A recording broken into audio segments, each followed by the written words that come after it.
Chapter third है chemistry.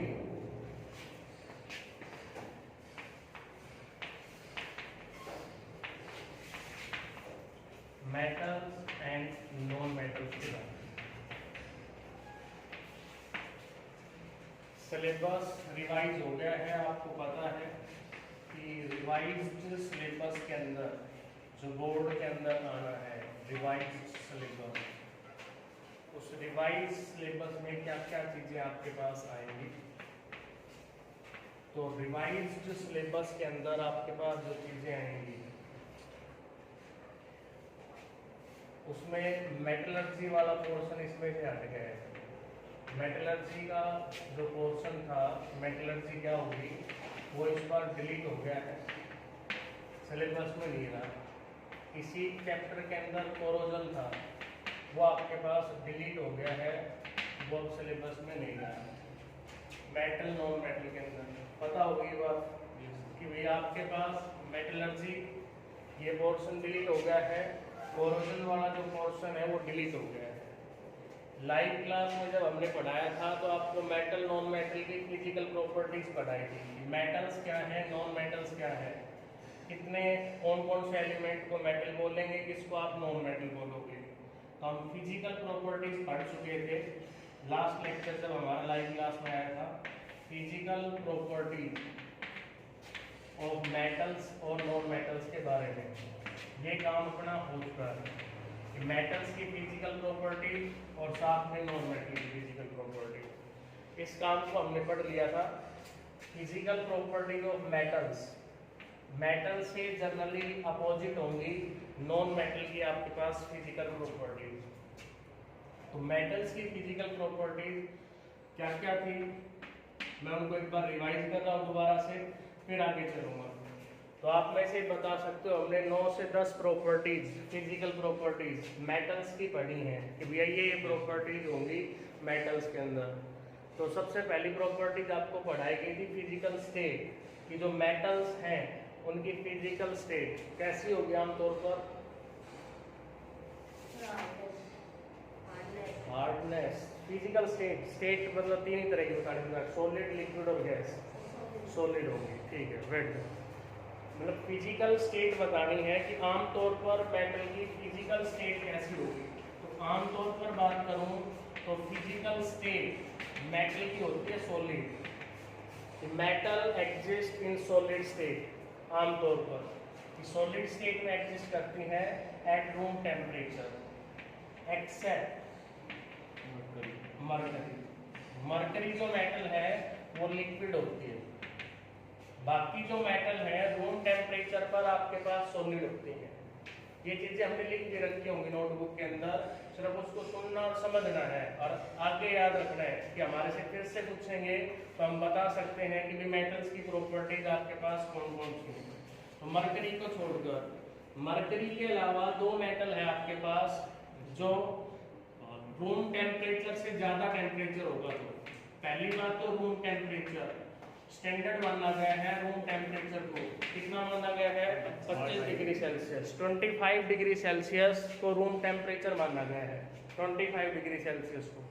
तो 25 degree Celsius पर मरकरी लिक्विड होती है, बाकी कोई भी मेटल लिक्विड नहीं होती इस टेम्परेचर के ऊपर। लेकिन कुछ मेटल्स है जो थोड़ा सा टेम्परेचर और बढ़ाने से नियरली 31 से ऊपर 31 टेम्परेचर से अबव, इससे थोड़ा सा ज्यादा वो मेटल लिक्विड स्टेट में एग्जिस्ट करती हैं।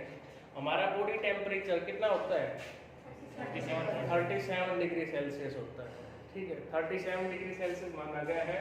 तो मतलब ये है कि हमारे बॉडी टेम्परेचर जो नॉर्मल टेम्परेचर होता है बॉडी का, उसके ऊपर वो मेटल लिक्विड होती हैं। तो इसका क्वेश्चन ये पूछा जाता है कि name the metal which exist in liquid state at room temperature. उस मेटल का नाम बताना है जो रूम टेम्परेचर पर लिक्विड स्टेट में एग्जिस्ट करती है। क्या बताओगे, मरकरी। मरकरी ना, sorry, name the metal which exist in liquid state when we place on the palm of the hand. जब हम उसको अपनी हथेली पर रखते हैं तो मेटल लिक्विड फॉर्म में एग्जिस्ट करेगी। कौन सी मेटल होगी, गैलियम और सीजियम। नोट कर ले, मैं इसमें नहीं पता है, गैलियम और सीजियम जो मेटल है ये जब पाम ऑफ हैंड पर रखते हैं मेल्ट हो जाती है,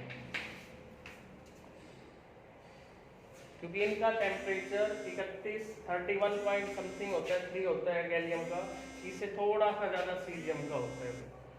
तो बॉडी टेम्परेचर अपना होता है 37 डिग्री सेल्सियस, इसलिए उसके ऊपर रखने से मेल्ट हो जाती हैं भी आपके पास।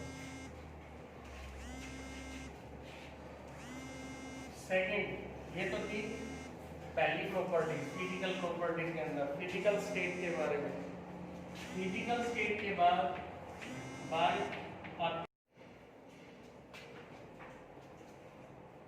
फिजिकल प्रॉपर्टी के अंदर कि सॉफ्ट मेटल के बारे में हमने बताना है कि कौन सी मेटल है। मेटल आमतौर पर हार्ड होती है, ब्रिटल होती है, लेकिन कुछ मेटल्स हैं जो सॉफ्ट होती हैं। तो सॉफ्ट मेटल कौन सी होंगी? Alkali metal. Alkali metals are known soft metal. Alkali metal को सॉफ्ट मेटल बोला गया है, ये सॉफ्ट होंगी। यहाँ तक दो मिनट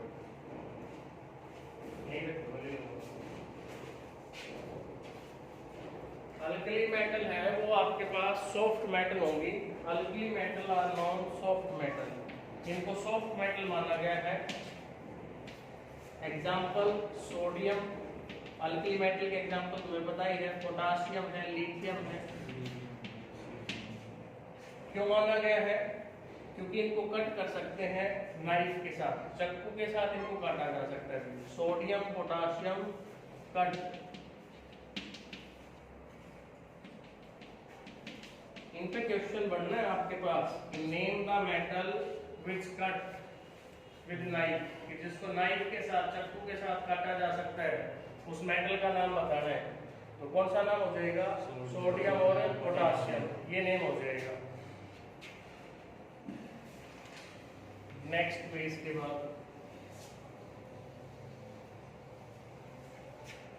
जो मेन प्रॉपर्टीज है मेटल की मेन प्रॉपर्टीज है मेलेबिलिटी।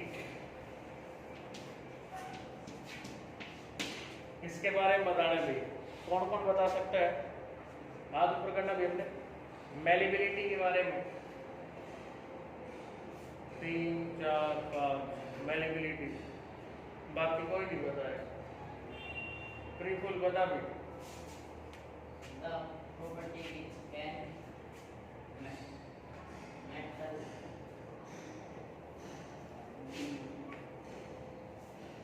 मेटल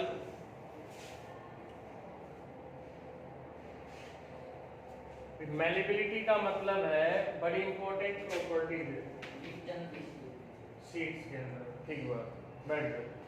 मेलेबिलिटी मीन्स है कि मेटल्स ड्रॉन इनटू शीट। ये जो मेटल है वो शीट्स में ड्रा हो सकती है, उनको पीट पीट कर, हथौड़े से मारकर उनकी पतली चादर बनाई जा सकती है। लकड़ी है, मेटल है ये, गुड। ये नॉन मेटल है, क्यों है? क्योंकि ये मेटल की प्रॉपर्टी शो नहीं करती। मेटल की प्रॉपर्टीज थी कि वो सॉलिड होगी, चलो लकड़ी है, सॉलिड है। मेटल का मेल्टिंग बॉइलिंग पॉइंट कैसा होता है? हाई होता है।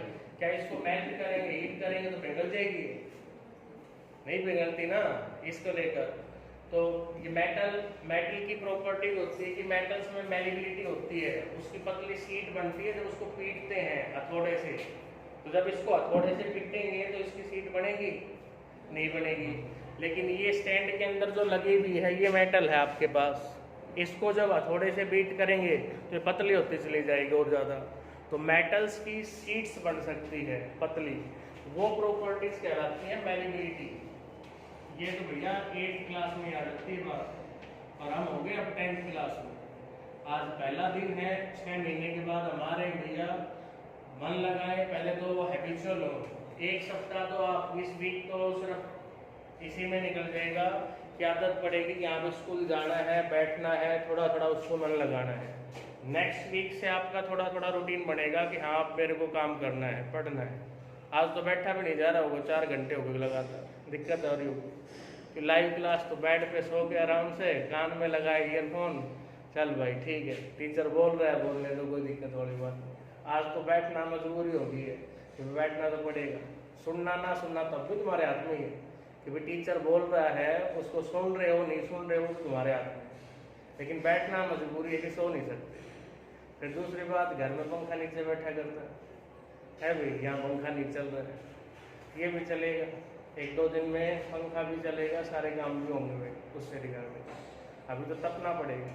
2-4 दिन तुम्हारी ट्रेनिंग होगी कि 6 महीने के बाद ड्यूटी पे आ रहे हो तो ट्रेनिंग होगी कि भैया आपका स्टेमिना ठीक है नहीं है, सही से काम कर पा रहे हो नहीं कर पा रहे हो। तो अभी तो बैठने की आदत डालनी है कि बैठना है, सिटिंग करनी है और बैठ के पढ़ना है। वहाँ तो खाना खाते हुए कई क्लास ले लेते थे, कई सोते सोते क्लास ले लेते थे, घर में पूरी आज़ादी थी। तो वो आज़ादी थोड़ी सी छोड़नी होगी और अपने काम पे रूटीन पे हमें आना पड़ेगा। तो रूटीन पे आने के लिए थोड़ा सा समय लगेगा, तो इस वीक के अंदर हम हैबिचुअल हो जाएंगे इससे रिगार्ड।